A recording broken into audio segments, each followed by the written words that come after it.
আজকে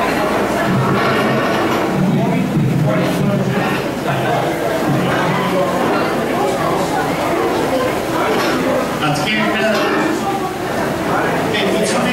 পিছনে 2 মিনিট বলে চলে যাবো, অন্য কাজকর্ম খেতে এসেছি।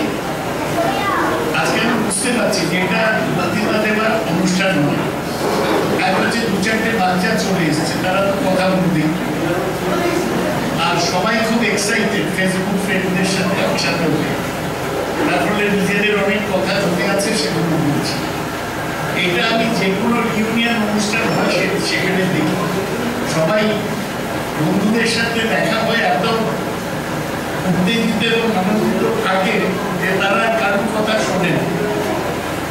আমি মনে করি যে এটা একটা খুব নতুন ধরনের প্রচেষ্টা, এবং নতুন ধরনের প্রচেষ্টা বলেই এত বিশেষ করল ডক্টর নির্মল মাঝি, রাজ্য সরকারের সংসদীয় সচিব, মৃগাঙ্ক ভট্টাচার্য, পৌরসভার চেয়ারম্যান কাউন্সিল, দেবাশিস ব্যানার্জি, রাজু সেন শর্মা, বিশিষ্ট নেতা, এরা সবাই এসছে। মৃগাঙ্ক রাইচান, আপনার ট্যাবলা আছে, চৌধুরী, আর বোমা আছে, ওর নাম হচ্ছে মিঠু ভট্টাচার্য। ও আগে ঘোষাল ছিল, বিয়ের আগে, এখন ভট্টাচার্য। তোমরা সবাই যারা এক হচ্ছ সবাইকে আমি শুভেচ্ছা জানাই। আজকে আসলে আজকের যুগটা হচ্ছে কমিউনিকেশনের যুগ, যোগাযোগ। ধরো আমরা যখন বড় হয়েছি, কিন্তু সম্প্রতি আজ থেকে 15 বছর আগেও ইন্টারনেট ছিল না। ইন্টারনেট যেই চালু হয়ে গেল, মানুষের যোগাযোগের অসুবিধা চলে গেল। একটা কম্পিউটার আর একটা চিপ বা পেনড্রাইভ যাই হোক থাকলে তুমি পৃথিবীর যে কোনো প্রান্তে যে কারোর সাথে যোগাযোগ করতে পারো। এই ইন্টারনেটকে কেন্দ্র করে নানা যোগাযোগের মাধ্যম গড়ে উঠেছে।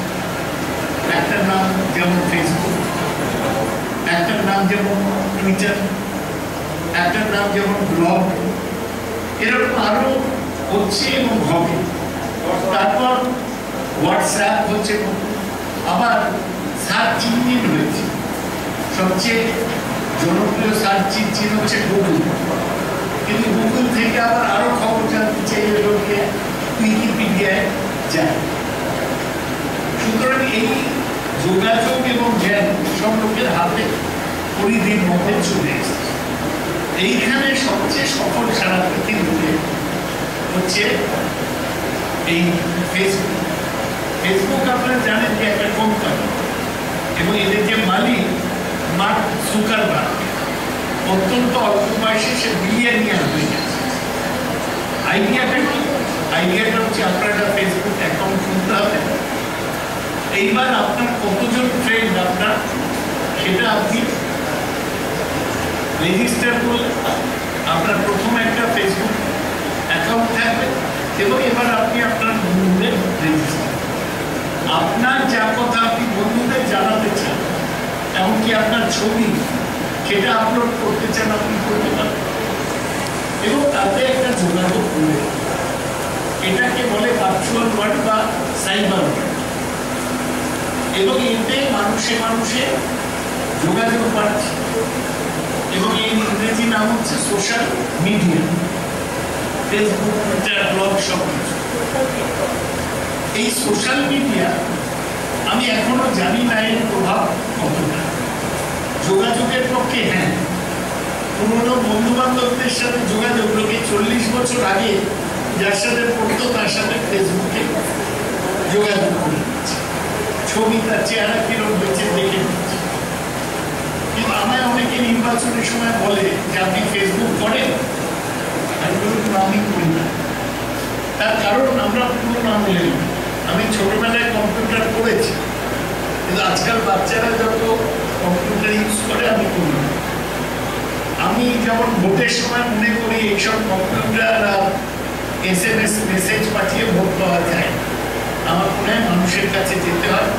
আর এই দেশটা এখনো গরিব দেশ, বেশিরভাগ মানুষ ফেসবুক কি দূরের কথা রেডিও ভালো করে জেনারেশনের, কিন্তু তরুণ সমাজের মধ্যে ফেসবুক একটা অসম্ভব পাওয়া। এবং আজকে এই যে নরেন্দ্র মোদী জিতেছে, তরুণ সমাজের মধ্যে নরেন্দ্র মোদীকে জনপ্রিয় করার ক্ষেত্রে এই সোশ্যাল মিডিয়া একটা বড় ভূমিকা পালন করে। সোশ্যাল মিডিয়ার কিছু খারাপ দিকও আছে, আমি তাই তার মধ্যে যাচ্ছি, কিন্তু যেটা আনন্দের সেটা হচ্ছে তৃণমূলের ছেলেমেয়েরা তারা নিজের উদ্যোগে ফেসবুক খুলেছে এবং তারা সবাই একটা বন্ধু সার্কেল বানিয়েছে, তার মধ্যে মমতা ব্যানার্জির কথাটা প্রচার করেছে এবং এই করে যোগাযোগ হয়েছে দেখে আমার ভালো লাগছে। এই ফেসবুক কেউ কাউকে আগে শুনতাম যে ফেসবুক করে বিয়ে হয়েছিল, এখানে দেখছি ব্যাপারটা আরো ঘুরে গেছে, যে কুচবিহারে থাকে সেও ফেসবুকের টানে চলে এসেছে, কৃষ্ণনগরে থাকে সেও ফেসবুকের টানে চলে এসেছে, দুদিন ধরে রয়েছে। আর ফেসবুকে সব কথা তো বলা যায় না, সেই কথাগুলো এখন বলছি। তাই আমি এদের সকলকে ধন্যবাদ, অভিনন্দন জানাই। আমার তো ফেসবুক অ্যাকাউন্ট ছিল না, প্রথম আমার ভাইজিরা আমার নামে ফেসবুক অ্যাকাউন্ট, আমি তো নিজে পাঠাচ্ছি। ইলেকশনের আগে ওই আমাদের এখানে কামাখ্যাদা আছে সেই থাকে, ওর ছেলে একটা দমদম ভোট ফর সৌগত রায় বলে একটা ফেসবুক পেজ খুলল এবং তাতে অনেক হিটস হয়েছে। এবং ও করতো কি, প্রতিদিন আমার যে মিটিংগুলো হতো সেটা আপলোড, সেটা সীমিত দমদমেই খেত। আবার আপনারা দেখবেন ডেরেক ওবরায়, ও আবার এই খালপাড়ের বস্তিতে এসে প্রচার করবে না, কিন্তু সাইবার ওয়ার্ল্ডে ও টুইটারে নাকি 2 লক্ষ ফলোয়ার এবং ও টুইটার করে। আসল ব্যাপার হচ্ছে মানুষের সঙ্গে মানুষের যোগাযোগ প্রতিষ্ঠা। এমনি আমরা বলি তাড়াতাড়ি গিয়ে কি করে দেখা করা যায়, কিন্তু সেটা তো সব নয়, সবসময় সবাই ফিজিক্যালি যেতে পারে। কিন্তু এই ফেসবুকের মাধ্যমে প্রতিদিন প্রতিনিয়ত আপনি যোগাযোগ রাখতে পারবেন। কিন্তু এই যে আইডিয়াটা ওমা যেটা করেছে, ফেসবুকে যারা তৃণমূলের হয়ে প্রচার করে, যারা মমতা ব্যানার্জির কথা প্রচার করে, তাদের এক জায়গায় জড়ো করেছে। আমি আন্তরিক অভিনন্দন জানাচ্ছি এবং এই প্রচেষ্টাকে ধন্যবাদ জানাচ্ছি এবং ওর এই চেষ্টাটা সার্থক এইটা কামনা করছি। আমরা পুরো লোক দিলেন, আমরা বাচ্চাদের সাথে ফেসবুক করে টান রাখতে পারব। বাচ্চারা ভালো থাকুক আর পরস্পরের সাথে যোগাযোগ রাখুক, এইটাই আমার কামনা।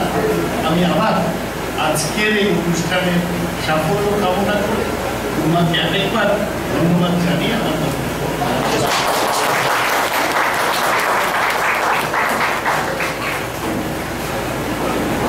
অসংখ্য ধন্যবাদ আমাদের সাংসদ, আমাদের প্রিয় অভিভাবক সৌগতদাকে।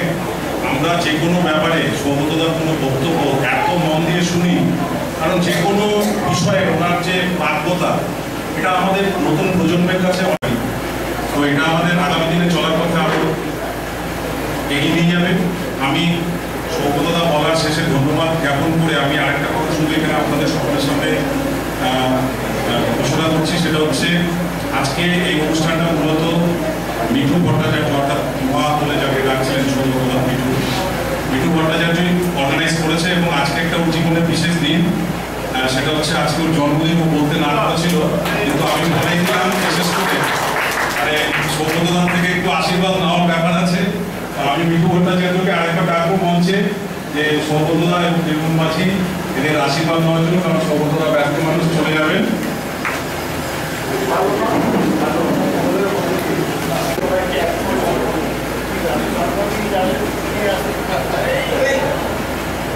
ওইটা বলতে বারবার বারণ করেছিলেন।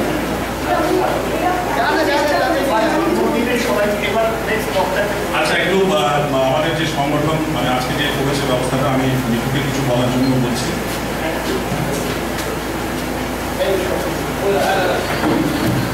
সকলকে ধন্যবাদ। সৌগতদা আমাদের মাঝখানে এসছে, নির্মল মাঝি, মিলন কোদা, অতুন্দা, সকলে এসছেন,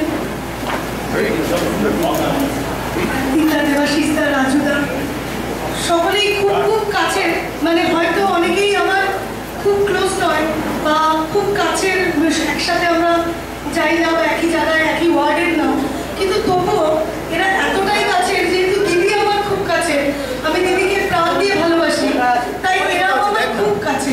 আর আমার যে ভাইরা এত দূর থেকে এসছে, যেমন নর্থ বেঙ্গল থেকে কেউ এসছে, জলপাইগুড়ি থেকে, কেউ কুচবিহার থেকে, কৃষ্ণনগর থেকে, দূর দূর থেকে তারা এসছে শুধু একটাই কারণে, সেটা হচ্ছে দিদিকে প্রত্যেকে ভালোবাসে, প্রত্যেকে চায় দিদির জন্য লড়াই করতে, সে ফেসবুকে হোক বা মিছিল বা মিটিং, সব কিছু। তো সবাই যেন সেই ভূমিকাটা নিতে পারে, সবাই দিদির কাছের হতে পারে। আমরা খুব কাছে যেতে চাই না, আমরা ফেসবুকেই থাকবো, ফেসবুকেই লড়াই করব।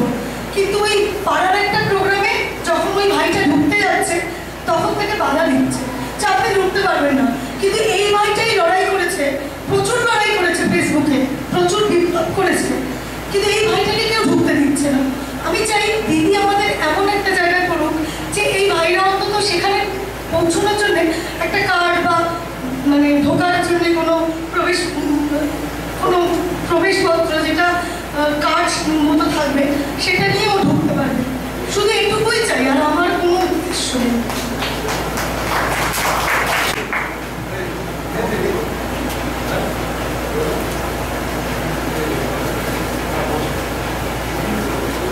আমরা এরপরে আমাদের মধ্যে উপস্থিত আছেন আমাদের পশ্চিমবঙ্গ সরকারের পরিষদীয় সচিব ডক্টর নির্মল মাঝি, তিনি বলবেন। তার আগে আমরা একটুখানি মানে আমাদের এই বরণ করে নেওয়ার ব্যাপারটা বাকি রয়েছে। আমাদের মধ্যে উপস্থিত আছেন দক্ষিণ দমদম পৌরসভার চেয়ারম্যান ইন কাউন্সিল বন্ধুবর মৃগাঙ্ক ভট্টাচার্য। মৃগাঙ্ক ভট্টাচার্যকে প্রবেশ স্তবক এবং উত্তরীয় করিয়ে বরণ করে দিচ্ছেন রাজপ্রতিম দাস।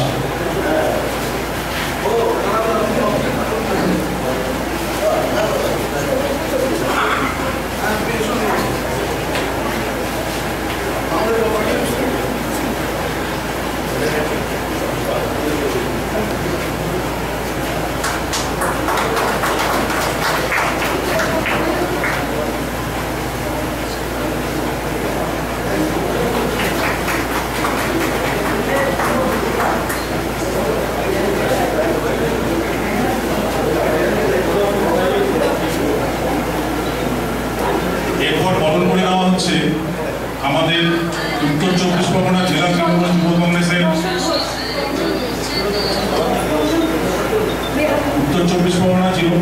যুব তৃণমূল কংগ্রেস কমিটির অন্যতম সাধারণ সম্পাদক রাজু সেন শর্মা। রাজু সেন শর্মাকে বরণ করছেন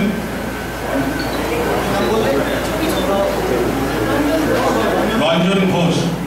রঞ্জন ঘোষকে আমন্ত্রণ জানাচ্ছি আমাদের এই উত্তর চব্বিশ পরগনা জেলা তৃণমূল যুব কংগ্রেসের সাধারণ সম্পাদক রাজু সেন শর্মাকে বরণ করে নেওয়া হয়েছে।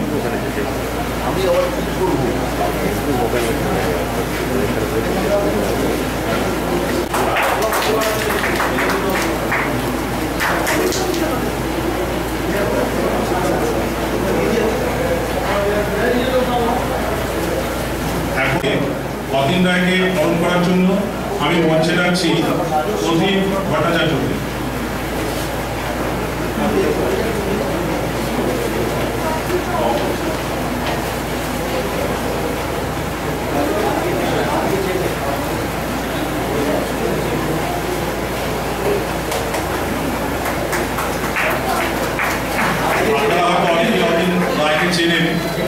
এবারের লোকসভা নির্বাচনে এবং আমাদের নেত্রী মমতা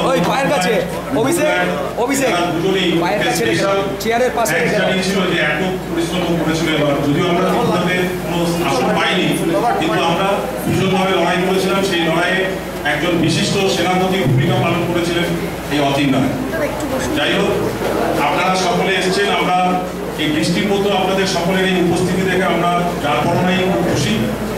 বা নেতা বা অন্য কিছু নেই, আমি তোমাদের দাদা, আমার প্রিয় ভাই বোনেরা এখানে একজন সঞ্জয়, এটাই আমার সবচেয়ে বড় পরিচয়। আর একজন 3 দশক ধরে নিরবিচ্ছিন্নভাবে বাম জমানার এই অর্থনৈতিক যে অনিয়ম, যে হাসপাতালগুলোতে লাগাম ছাড়া দুর্নীতি, স্বজনপোষণ, দলতন্ত্র, তার বিরুদ্ধে একটা প্রতিবাদী মুখ বলতে পারে। আমার দীর্ঘ 3 দশকে ক্লাস 10-11 তখন থেকে আমার চেতনার উন্মেষ হয়েছিল, কারণ পাশে কলেজটার নাম ছিল প্রেসিডেন্সি কলেজ। সেই তখন থেকে ছাত্র আন্দোলন করুন, যুব আন্দোলন করুন, আমি যাকে ভাইয়ের মতো পাশে পেয়েছিলাম সেখানে বসে আছে দেবাশিস ব্যানার্জি। আপনাদের এখানকার এখন স্টেটে আমাদের মামাটি মানুষের যে দল, সেই দলের এখন যুব সংগঠনের সাধারণ সম্পাদক, সঙ্গে আমাদের জেলারও সাধারণ সম্পাদক রয়েছে রাজু সেন শর্মা, রয়েছে আমাদের মৃগাঙ্ক ভট্টাচার্য, মেয়রের কাউন্সিল আমাদের অতীন রায় রয়েছেন, গৌরাঙ্গ রয়েছে, সর্বোপরি আমার প্রিয় ভাই বোনদের সঙ্গে রয়েছে মিঠু ভট্টাচার্য, আজকের উদ্যোক্তা। সৌগতদা খুব বিস্তারিতভাবে সোশ্যাল মিডিয়া নেটওয়ার্ক থেকে আরম্ভ করে, ব্লগ থেকে আরম্ভ করে, টুইটার ডিটেলস ব্যাখ্যা দিয়েছেন। আমি সেই প্রসঙ্গে যাচ্ছি না। আমি অনুভব করেছিলাম, আমি বিগত যে বিধানসভা নির্বাচনে দাঁড়িয়েছিলাম, সেই নির্বাচনে কিন্তু আমি তখনও ফেসবুকে আসিনি। আমি জাস্ট সামাজিক কর্মকাণ্ডের মাধ্যমে আমি মেডিকেল কলেজ থেকে ডাক্তারি পাস করেছি, মেডিকেল কলেজের ছাত্র সংসদের নেতৃত্ব দিয়েছি, জুনিয়র ডাক্তার ফেডারেশনের নেতৃত্ব দিয়েছি, ইন্ডিয়ান মেডিকেল অ্যাসোসিয়েশন করে এসএসকেএম হাসপাতালে গাইনোকোলজি অ্যান্ড অবস্টেট্রিক্সে আমি পোস্ট গ্রাজুয়েশন করেছি। কিন্তু আমার পরিচয়টা হচ্ছে যে মমতা বন্দ্যোপাধ্যায়ের চালির চাল মাটির বাড়ি, যে বাড়িটা মমতা বন্দ্যোপাধ্যায়ের এখনো বাড়ি। বিগত দুবারের কেন্দ্রীয় রেলমন্ত্রী, একবারে কয়লাখনি মন্ত্রী, একবারে যুব কল্যাণ মন্ত্রী, বাংলার প্রথম মহিলা মুখ্যমন্ত্রী, আমাদের 8.5 কোটি মানুষের আমাদের হৃদস্পন্দন বলতে পারেন, নয়নের মণি বলতে পারেন, আমাদের আশা আকাঙ্ক্ষা, আমাদের নৈতিকতা, আমাদের মানবিক মুখের অঙ্গীকার এবং সারা বাংলায় উন্নয়নের কর্মযোগের যিনি নিরবিচ্ছিন্নভাবে আন্তরিক প্রয়াস ও ঐকান্তিক প্রচেষ্টায় যিনি করে যাচ্ছেন, দিনরাত প্রাণপাত পরিশ্রম করছেন, সেই মানুষটার কিন্তু মুখে কোনো প্রসাধন নেই, গায়ে 350 টাকা তাঁতের শাড়ি, পায়ে 80 টাকার হাওয়ায় চপ্পল, কালির চাল মাটির বাড়ি এখনো ঠিকানা 30 এমপি হরিশ্চারের কিস্তি। প্রত্যেক ধারকরা গাড়ি বা ব্যাঙ্গালোরের গাড়িতে তিনি যান, গাড়িতে লাল লাইট দপদপ করে জ্বলে না, সাইডের মতো করে বাজে না। এটাই আমরা উই আর প্রাউড অফ